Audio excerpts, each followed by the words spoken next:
Hello student, आप सभी का हमारे यूट्यूब में स्वागत है। आप लोग बार बार कमेंट कर रहे हैं कि सर इंग्लिश का सजेशंस बता दीजिए, इंग्लिश का सजेशंस बता दीजिए। तो मैं एक बात कहना चाह रहा हूँ कि देखिए, एमसीक्यू का सजेशंस होता नहीं है, ठीक है। कुछ स्टूडेंट ऐसे होते हैं जिनका क्या पूरा तैयारी है, वे 40 में 40 मार्क्स लिया लेंगे। कुछ ऐसे स्टूडेंट हैं जिनको पास होना है, ठीक है। तो उनको मैं तरीका बता सकता हूँ कि कैसे पास होना है। तो आप देखिए, जो आपका 12वीं कक्षा का सिलेबस है थर्ड सेमेस्टर का, उसमें क्या है, प्रोज में आपको 3 चैप्टर पढ़ना। द ट्रेन, प्रोज में 3 chapter. The night train at Deoli, इसका ऑथर कौन है आप याद कीजिएगा। Ruskin Bond, strong root, doctor APJ Abdul Kalam, the bet. उसके बाद आवर केजुडियन ट्री, ऑस्ट्रेलिया में पाए जाने वाला ट्री है, टोरू दत्त लिखी है। यूलिसिस, अब ये दोनों चैप्टर से देखिए 5-5 नंबर का आएगा, यानी आवर केजुडियन ट्री और यूलिसिस को आपको ठीक से पढ़ना होगा, ठीक है। दोनों चैप्टर से क्या है 5-5 मार्क्स से आएगा। उसके बाद से इधर देखिए राइडर टू द सी, इससे भी क्या है 5 मार्क्स का आएगा। देखिए, मैं चाहता तो सजेशन या गाइड से आपको दे सकता था, लेकिन देखिए चैप्टर को आपको ठीक से समझना होगा, तभी आप एग्ज़ाम में कर पाइएगा। कि कोई भी अच्छे यूट्यूबर का जो अच्छा से समझाया हो, उसका इस चैप्टर का पूरा सार आप समझिए, हिंदी और इंग्लिश दोनों में, तब जाकर आप एग्ज़ाम में सही कर पाइएगा। उसके ग्रामर में देखिए, अगर आप साल भर नहीं पढ़े हैं तो चेंज ऑफ नरेशंस तो आपको अंदाज के आधार पर ही टिक मारना पड़ेगा। करेक्शंस ऑफ इरोल्स भी आपको अंदाज के आधार पर टिक मारना पड़ेगा। स्प्लिटिंग ऑफ सेंटेंस और ज्वाइनिंग ऑफ सेंटेंस, ये दोनों यूट्यूब पर आप सर्च करके देख सकते हैं, तो एग्ज़ाम में आप सही कर पाइएगा। अब 10 नंबर का आपका कंप्रीहेंशन अनसीन रहेगा, तो ये भी थोड़ा सा टफ रहेगा, लेकिन अगर आपको ऊपर से खोज कर लिखने को आएगा तो आपको क्या है 5 मार्क्स आराम से यहाँ अर्जित कर लीजिएगा। ये 10 नंबर पर आप ज़्यादा ध्यान दीजिए, लेकिन इसमें भी कुछ कुछ क्वेश्चंस ऐसा रहेगा कि जो कमज़ोर स्टूडेंट है उसको करने में प्रॉब्लम होगा। मैं बोलूँगा कि आप लोग ये दोनों चैप्टर में से कोई एक चैप्टर पहले अच्छे से पढ़िए। इम्पोर्टेंट का चक्कर में रहिएगा तो मिस्टेक हो सकता है। ये दोनों चैप्टर में से कोई क्या है अच्छे से पढ़िए, ये 3 चैप्टर।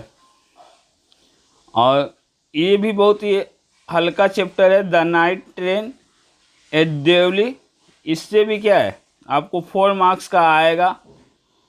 तो पूरा पढ़ने से ही होता है, ठीक है। आप लोग इंग्लिश में कीजिए, अदर सब्जेक्ट में देखिए मैं जो बताऊंगा उसमें से ज़रूर ही आपको मिलेगा। जैसे कि हिंदी में देख सकते हैं आप लोग, सरल वाक्य में बताया था, शेरा सहानी का शोर पहचानता है, एकदम यही सेंटेंस आया था। उसके बाद समास में देखिए मैं प्रवेश द्वार दिया था, तो प्रवेश का द्वार एकदम सेम आया था। तो देखिए मैं चाहूँ तो इधर उधर से भी आपको दे सकता हूँ। विवेकानंद के एकदम श्योर एकदम यही आया था सब, ठीक है। तो आप लोग विश्वास के साथ बोल रहे हैं, ये भी आया था सफ़ेद बादलों के रथ पर। वेदना एंड पीड़ा, ये भी आया था। उसका कोसी का घटवार से ये भी आया था। मैं जो भी संपूर्ण कविता, कहानी, संपूर्ण परिभाषिक शब्दावली, संपूर्ण अंधा युग, संपूर्ण व्याकरण करके जो भी बनाया, उस हर एक वीडियो से आपको एग्जाम में क्वेश्चंस आया। मैं जान रहा हूँ, इसलिए आप लोग बार बार हमें कमेंट कर रहे कि बता दीजिए, ठीक है।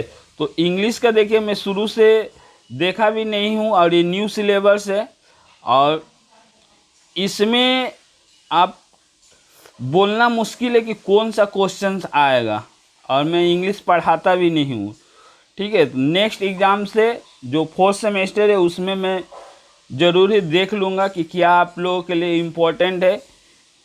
ऐसे देखिए सैम्पल पेपर से भी एक क्वेश्चन आया था हिंदी में, तो वेस्ट बंगाल काउंसिल का सैम्पल पेपर भी कर सकते हैं, लेकिन ये जो 5 मार्क्स का चैप्टर है उसको आप अच्छा ढंग से पढ़िए, क्योंकि लंबा लंबा पोएम है। मैं देखा हूँ लंबा लंबा पोएम है, तो इसको ठीक से पढ़ना होगा, ठीक है। इसमें कम से कम आपको एक एक चैप्टर से 50 MCQ करना होगा, तब जाके आपको एग्ज़ाम में मिलेगा। और भी 50 कीजिएगा तो 2-3 ही मिलेगा, आपको पूरा मिल जाए। पेपर देखिए, हिंदी देख के आप लोग समझ लीजिए कि बहुत अंदर से डीपली पूछ रहा है, ठीक है। पेपर आप लोग अगर हिंदी का देखिएगा तो डीपली क्या पूछा है, तो मैं आप लोग को मिस गाइड नहीं करना चाहता हूँ। हाँ, लेकिन economics, EVS, history, geography, pol science में जो भी क्वेश्चंस बताऊंगा वो आपको एग्ज़ाम में ज़रूर ही मिलेगा। उसमें से पूरा नहीं मिलेगा। कुछ स्टूडेंट सोचते हैं कि एक वीडियो देखे अब पूरा उसको मिल जाए, तो MCQ का ऐसा नहीं होता। लॉन्ग क्वेश्चन में भलो मैं जो बताऊंगा वो आपको पूरा ज़रूर मिल जाएगा, लेकिन MCQ में ऐसा पॉसिबल नहीं है। नहीं तो नौकरी का एग्ज़ाम सभी लोगों का हो जाता है, क्योंकि नौकरी का एग्ज़ाम में भी आप लोगों के एग्ज़ाम के पैटर्न जैसा ही क्वेश्चंस रहता है। यदि वीडियो आपको अच्छा लगे तो वीडियो को लाइक करें। मैं बार बार कहना चाह रहा हूँ कि आप इसमें नंबर उठाइए, अनसीन में, और ये तीनों चैप्टर को अच्छा से पढ़िए। सजेशंस का चक्कर में मत रहिए, नहीं तो आप एग्ज़ाम में गड़बड़ा जाइएगा। चैप्टर को पूरा, कहानी, कविता को अच्छा से समझिए। किसी भी यूट्यूबर का आप सर्च मारिएगा, चैप्टर का नाम लिखिएगा तो बहुत सारे यूट्यूबर का आ जाएगा, और उसके बाद आप कहानी समझ जाइएगा तो आप कोई भी क्वेश्चंस कर लीजिएगा एग्ज़ाम में।